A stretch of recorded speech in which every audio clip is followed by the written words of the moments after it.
was preparing to get in the shower a moment ago, and I thought,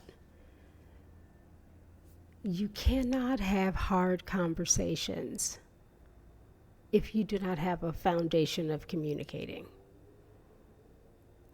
Communicating hard things really, it becomes even harder if there's no foundation of communication. A lot of times people go about relationships, let's just say, many things, but I'll just stick with relationships because it is in fact a relationship that sparked this whole conversation in my head. I was thinking about Tiana Taylor and Aaron Pierre and their new and what appears to be, beautiful, blossoming relationship and all the love and feels. So yay, congratulations to them. So I was thinking about that, led me to think about her two children and the reality that her two children navigated a divorce. And navigating, because even when something is quote unquote final, there's often the residual, right? And divorce doesn't just go away. The relationship doesn't just go away when divorce starts. And then I thought about how I often have conversations with patients when they are looking to talk to their children about the diagnoses, right? And here's the thing, whether it's a relationship and divorce or entering in a new person, a new partner, or it's navigating a diagnosis, we don't know what to do if we've not established a foundation of communication. How do I talk to my children about divorce? How do I talk to my children about the diagnoses? What do I say? And what I think about is, what do you say? Like in general to your children? What do you say in general to your partners? Is there a foundation of communication, or is it sort of this relationship that's superficial where you go along for the get along? No one really knows your truth. You don't want to rock the boat. You don't want to upset the kids. They're in school. Is there a workaround? And here's the thing. Children are little people. And we actually do people a disservice when we aren't truthful, when we do not share the reality of how we think and feel. Because one, our needs will never get met. Two, we'll always have this looming thing above us because we're not addressing something. And somehow in our lack or non-communication, we still think this thing is going to turn out as we are hoping. But what do we hope if we do not have a foundation of communication? And so this is an invitation to give thought to your communication style. And that's not just delivery, but it's if you even dare to deliver a truth. Do you say the things? Do you talk about how you feel? Are you sharing that with the appropriate person? A lot of times going through a divorce, a breakup, when you have children, everyone's concerned about the children. What are we going to do? How's this going to be? And I think that's normal. And there's also the reality of just saying they're human beings, little people. How do we want to just talk about this? How would I want to hear it as a kid, for example? That's one way of starting. Or what's wrong with sharing something like, sometimes things come to an end and it's okay. Like, life ebbs and flows. We're born, we die. Change is not only necessary, but it's inevitable. And it's okay to have many feelings: confusion, anger, hurt, sadness. And so what do you do with that? You sit with it and acknowledge what it is. And maybe you seek a conversation. Maybe you go to the parent and you ask questions, or you go to your child and you share information to help them process. Because with wisdom, knowledge, and understanding, we don't have to be sort of attached to a certain way of being, and we don't have to be led down a dark path because of and by our feelings. With wisdom, knowledge, and understanding, we can take that information and with our feelings come to a deeper sort of knowing. And when the sadness, pain, and anger arises, we can note it, investigate it, talk about it, gain more wisdom, knowledge, and understanding, integrate that, and drop more deeply into knowing. How do I tell them? Tell them the truth. The truth is, it's okay for something to run its course. It's okay to say, I want this, and this person wants something different. It's okay to say all of those things because it's the truth. And children need to understand life and the reality of life, because that is how we help them become more resilient. That is how we help them develop emotional intelligence, and have an appropriate level of maturity to be able to give thought to their emotions and be with that and arrive somewhere on their own. But we don't help them become any of that if we're trying to protect them from reality while still hoping and wishing they can function in reality. It's like, how am I going to function in reality when you've shielded me from reality all these years?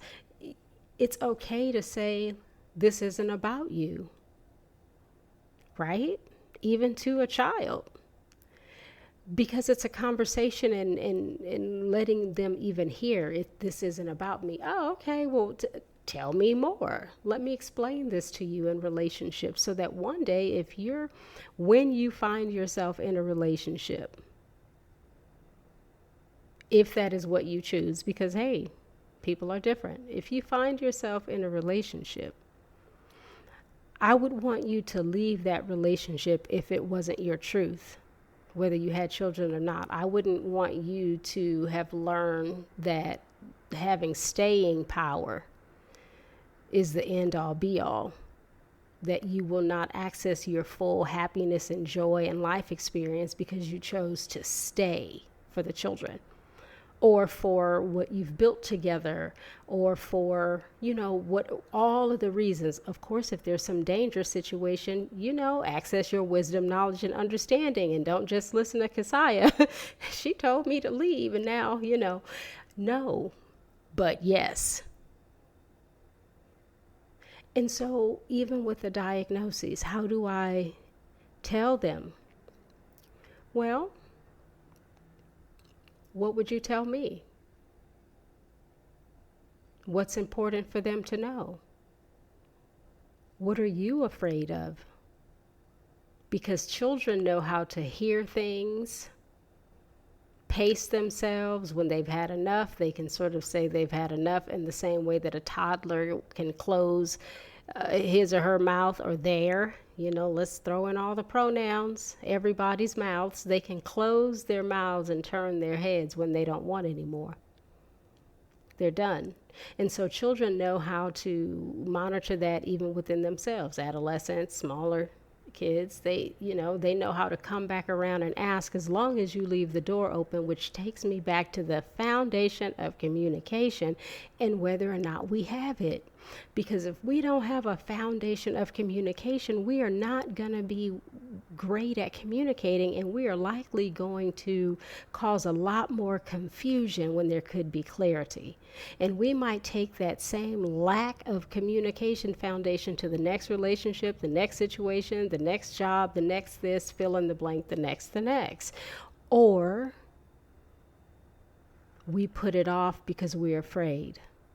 We ourselves are afraid of looking at it. Because in order to tell someone something hard, you also have to say it to yourself first, right? You have to hear it within yourself, register that hearing, keep turning toward it rather than away, meaning deny. You have to accept it. You have to have a whole lot within yourself before you can even tell the other person, particularly in this case, a child. And so, a foundation of communication is peeling all of that back and saying, okay, well, hard things happen in life, and we need to be able to show up fully for ourselves, with ourselves, and for others. And if there is something that we don't even have to get to the hard thing, we need to just get to the I prefer my meat cooked this way versus that. I prefer this vegetable over that, because so many people have many preferences, but they're a secret because they've never shared. They want to be loved. They want to keep what they have. They don't want to seem different. Oh, it's okay. It's not a big deal. I don't mind eating that, even though you would never eat it otherwise. So we need to just go back to the start of the beginning. What is my foundation for communication? And if I do not have one, what have I been doing? What's been my communication style? And that requires sitting down, reflecting, and peeling back some layers. And then, what experience do I really want to have? What level of understanding do I want the other person to have, about me or my children? What experience do I want to have in this lifetime? Because whatever that experience is, I guarantee you communication is going to be in there somewhere. And without a foundation of communication, here we go again, right? We will not be able to have the full, richest, authentic experience. And it will make having hard or difficult conversations that much harder and more difficult. And I just want to say, it's okay to say the thing. To love yourself enough to speak from your mouth words of your own voice. And if the other person or people respond in some kind of way, that's information. And you want that information. You need that information. We want to be in the truth of things. We want to be on the path, not off. We get one life that we're aware of. And we can really create something beautiful, starting with a foundation of communication and building from there. So yeah, I'm thinking about endings and beginnings, and how we help people in relationship or not, or various types of relationships, because it could be romantic or parent child, what have you, and communicating.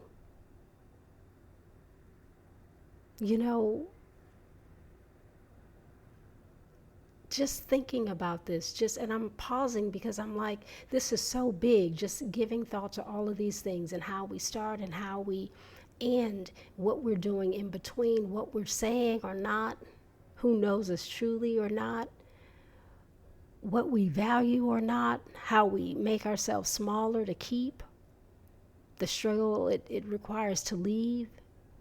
And guess why? Probably because there's no foundation of communication. And just being with all of this. And so I want to invite us to give thought to how we have become what we've become in terms of how we communicate, and what experience we truly want to have, and how important it is. And then with whom we spend our time, and whether or not they value that. Do you value it?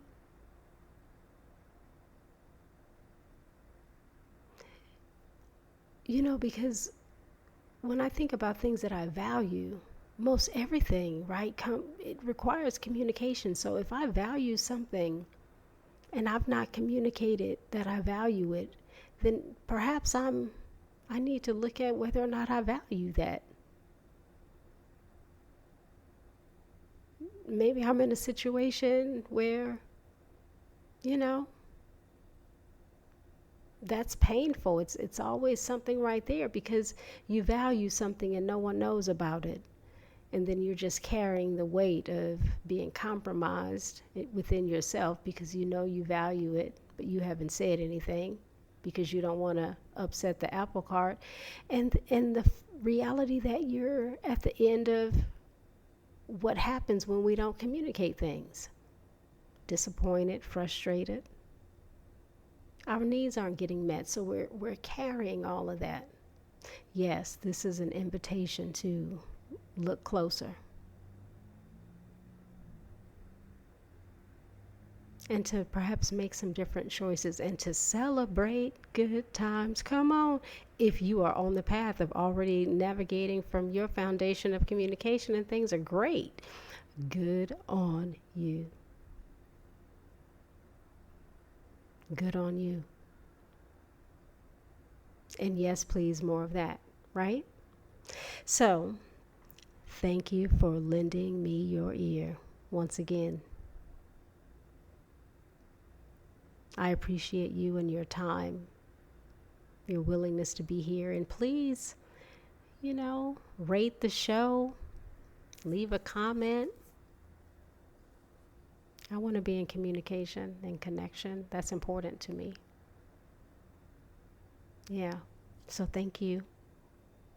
And I hope you come back around. I do.